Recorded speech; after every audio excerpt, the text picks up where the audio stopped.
In this Warmaster video we shall take a look at another army which has received significant changes since my original video. It's time to review the Wood Elves. In my original Wood Elves video made a few years ago, I made prodigious use of the Wood Elves meme to highlight the discrepancies in the list which I felt could be improved. So what has changed in the new list, and are the Wood Elves still deserving of their meme? Well, first let's take a trip down memory lane and find out how the Wood Elf army list came to be. Back in 2009, due to popular demand, a fan-made list was submitted for the Wood Elves for original Warmaster. That list, shown on screen here, quickly became notorious amongst the player community for its wild deviations for existing unit norms. The min-max and the unit costings were all over the shop, and a number of units had special rules which only kicked in if you rolled a 6 to hit on a d6. This trial list quickly found itself banned from most UK tournaments. However, the Warmaster community quickly came to the rescue, and various alternative lists were proposed. One such list, shown here, was a dual list, in effect 2 armies in one. This featured a selection of elf units and elf characters, and a selection of forest spirit units and forest spirit characters. The concept was that you could only take one general, so you had to decide if you wanted the army to be led by an elf or by a tree man. The caveat was you had to take compulsory unit choices from both sides of the list. However, all the characters in the part of the list from which you choose your general would suffer a -1 command penalty when ordering units from the other side of the list. The idea behind this list was that you could have an army themed predominantly around forest spirits if you wanted, or an army themed predominantly around elves. And this necessitated a viable selection of characters from both sides of the list. Now ultimately the concept of a dual list was rejected. Instead, all of the options from both sides of the list were rolled together into one big list, which became the Wood Elf army list, which I've previously reviewed. Now, to be fair, the amalgamated list was a vast improvement upon the 2009 trial army list. However, it did mean that the Wood Elf list ended up with the largest selection of units, characters and mounts, and special rules of any Warmaster army. So comparing this to the poor old beastmen who were in desperate need of intervention to make their list viable, I felt that the Wood Elves were in need of reining in somewhat, bringing them more in line with other armies that had access to similar unit types and characters.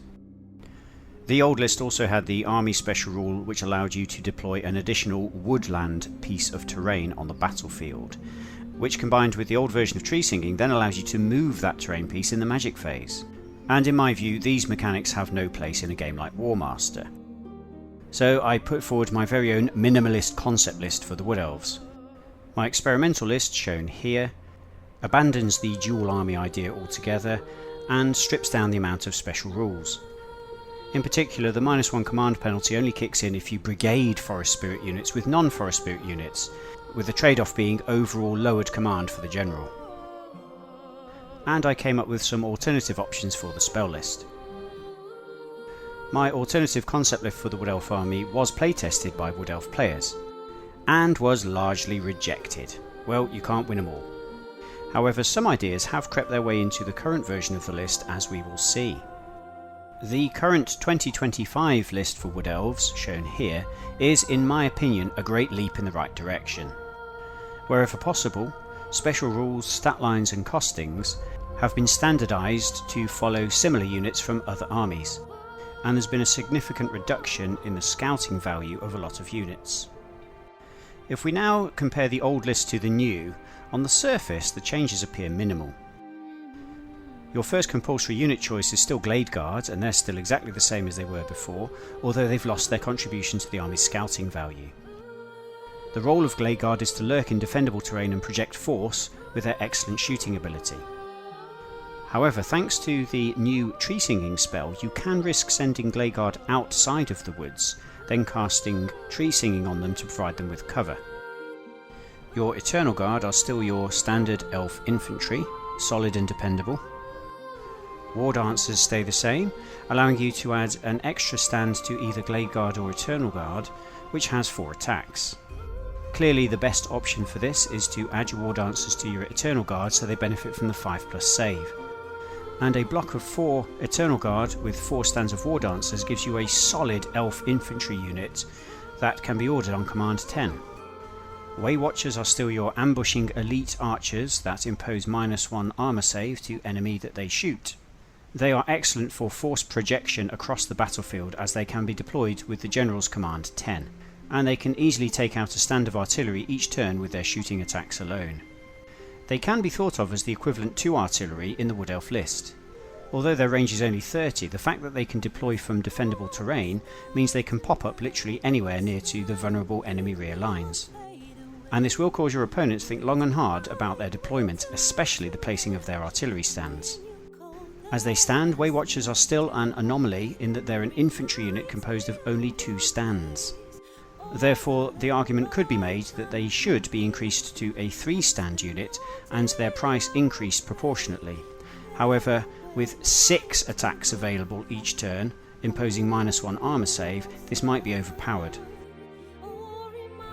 Dryads are your compulsory Forest Spirit infantry unit, and they have a medium infantry profile equivalent to Orcs. The Forest Spirit rule means they are immune to terror, but suffer a -1 command penalty if ordered by the Wood Elf General or Hero. Dryads are a great unit to take in large numbers to boost your breakpoint, or to add relatively cheap support for your tougher, more expensive tree kin. Additionally, they now no longer contribute to the army's scouting value. The command penalty is just enough to mean that your Dryads may get left behind if you order the Elf units too far ahead of the rest of the army. Treekin are your heavy infantry choice, with the standard heavy infantry profile found in other armies, such as Black Orcs or Temple Guard. Treekin are Forest Spirits, so follow the same rules as Dryads. They are immune to terror, but suffer a -1 command penalty from Heroes and the General. Treekin are the best infantry option in the game. They can form a solid anvil unit when supported by Dryads, but are also capable of entering dense terrain and digging the enemy out. Their price has been correctly increased now to 110 to represent their strength and versatility. Treekin are a very popular choice, and it's rare to see any Wood Elf army without at least a couple of units.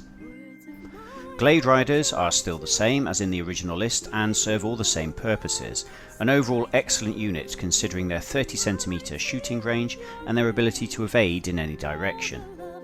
As Elves, they can also be ordered on the General's command value of 10 to really put the pressure on the opponent from turn 1. Wild Riders are still the same. They're a medium cavalry choice in limited numbers, but their special rules mean they get +1 attack in the first round of combat, which makes them especially deadly on the charge. As they count as Forest Spirits, they are immune to terror, but they suffer the -1 command penalty from the General and the Elf Hero, meaning you're only ever going to be able to command them at best on command 9. And this is enough of a nerf to justify the General's pricing point at 155. They are an excellent Alpha Strike unit, but if you throw them into a prolonged melee, they will get torn down. When used in conjunction with Treekin, Wild Riders will deal with any enemy that are in the open, whilst the Treekin deal with those that hide in terrain. In my opinion, a great unit both in concept and application. Warhawk Riders are your flying monster choice, and they're widely regarded to be one of the best flying units in the game, as they have a shooting attack and can be ordered on the General's command of 10. When combined with the Wood Elf spell Call of the Hunt, this unit is the bane of enemy artillery, as by means of this spell the Warhawk Riders can charge up to 60cm and deny the enemy the ability to stand and shoot at them. Although you can mitigate against this, if the Wood Elves take a Ring of Magic, they will get this spell off. Therefore, in my view, this particular combination of unit and tactic is still deserving of the Wood Elves meme. The Treeman remains your solid monster choice, with a profile equivalent to the Bone Giant from the Tomb King's list. As a Forest Spirit, he does suffer the -1 command penalty from the General and Hero. Out of all the single stand monsters in Warmaster, the Treeman is the only one that did not receive a price reduction recently. And this is because the Treeman can enter woods, the only monster to do so in the whole game. If you brigade 2 Treemen with 2 tree kin and place them in a solid block inside a wood, nothing is going to dig them out. Therefore his price of 130 is well justified. The Wood Elf General is still the same as the previous list, and he's available at the cost of 155, which is much cheaper than the equivalent High Elf General. The reason being that there's no true heavy cavalry in the Wood Elf list, and the best combat units are Forest Spirits, so you're only ever going to be able to command them on command 9 at best. The Noble is your standard Warmaster hero, and he's a good choice for one of the flying mounts. The Treeman Ancient is your terror-causing character, available at 130 points. He has 3 attacks in combat and command 8, although he can only join Forest Spirit units in combat and suffers a -1 command penalty if he orders Elf units. This, of course, is a holdover from the dual list concept previously discussed, but I think it's a good application for this character type. In addition, the Treeman Ancient gets to cast the Tree Singing spell, which we will discuss in more detail. He's a great choice and very thematic for the army as a whole. Another holdover from the dual list is the Branch Wraith hero option, although in my opinion this is one that did not need to be ported across into the whole list. Like the Treeman Ancient, the Branch Wraith is a Forest Spirit, so it can only join Forest Spirit units in combat, and it gets a -1 command penalty if it tries to order Elf units. It does not cause terror and adds 2 attacks in combat, but does get to cast the Tree Singing spell, which is the only real reason to include it in the army in my opinion. The Spellweaver is your wizard choice and makes for an excellent subordinate commander. They have command 8 and are not affected by the Forest Spirit command rule, although this is mitigated as they only have 20 cm command range. A Spellweaver gives you full access to the Wood Elf spell list, which is very powerful, and for these reasons they are a very popular choice. The Wood Elves have the highest number of mount choices of any army. First is the Giant Stag, which is a special mount adding 1 attack, without the terrain limitations of a chariot. In my opinion, this is 1 mount choice too many for the army. Next is the Unicorn, which is limited to 1 per army and can only be taken by the Spellweaver. This is a much more characterful mount in my opinion, allowing the Spellweaver to add 1 attack in combat and giving them +1 to cast the spell once per game. The Warhawk is your first flying mount, and this is equivalent to the Pegasus from the Bretonnian army. This is almost essential in a heavy elf build, where your general and heroes are going to need the mobility provided by a Warhawk to keep up with the troops that they're ordering. And finally, there's everyone's favourite, the Forest Dragon, your standard dragon mount that adds 3 attacks, 3 shooting attacks and terror to any combat you join. Thus far, all the changes discussed have been relatively minor, but the big change that Wood Elves have received is the removal of the additional Woods army rule.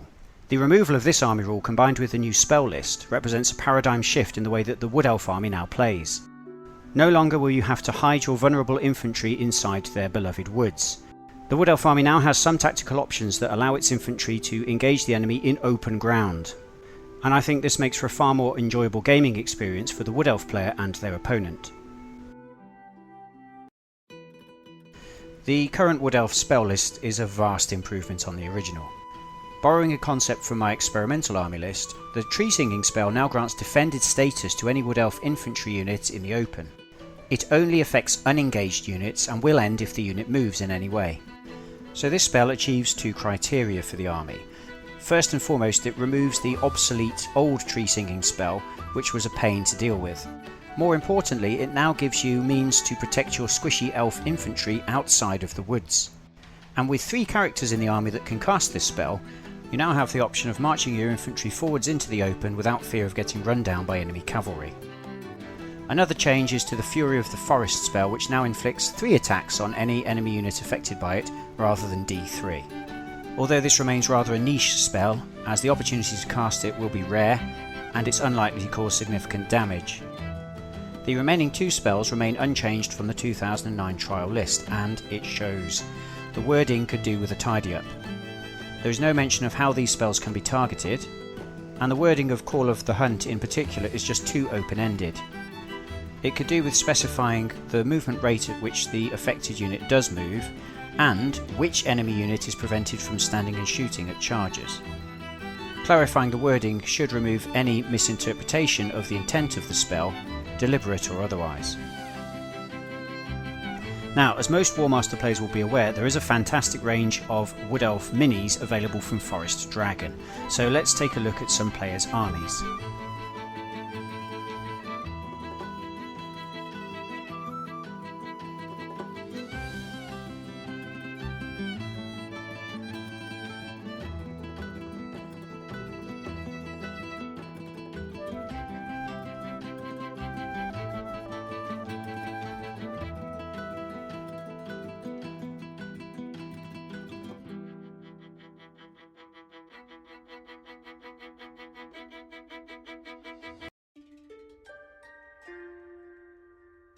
Here we have a strong infantry line showcasing just how well the Forest Spirit units work together. In the front line are 3 units of Treekin, supported by 3 units of Dryads behind them. Anchoring each flank are the Treemen. This so-called wall of wood is a mobile barrier behind which you can hide your more vulnerable units. When it's time to go on the offensive, you can split up the wall of wood into smaller offensive brigades composed of 1 Treekin, 1 Dryads and 1 Treeman, and go hunting the enemy. They combine a large number of attacks and high resilience, and if you can cast the Twilight Host spell on the Treekin, you're almost guaranteed to win. Here we have an example of target removal 101. The Wood Elf player wants to get rid of the enemy cannon, but he can't get at them due to the pesky infantry brigaded along the flanks. So the Wood Elf player moves 2 units of Warhawks and a unit of Waywatchers behind the enemy infantry, which is blocking their line of sight to their target. In the shooting phase, the combined missile fire is sufficient to drive back the enemy infantry away from the artillery, exposing their flank. Then, using a ring of magic, we cast Call of the Hunt, sending the Warhawk riders into the enemy artillery, who cannot stand and shoot. A word of warning, however, Call of the Hunt will not apply its no stand and shoot effects on any additional unit you advance into. In this case, the Warhawks killed off 1 unit of artillery, then got greedy and tried to kill the second, who blasted them back.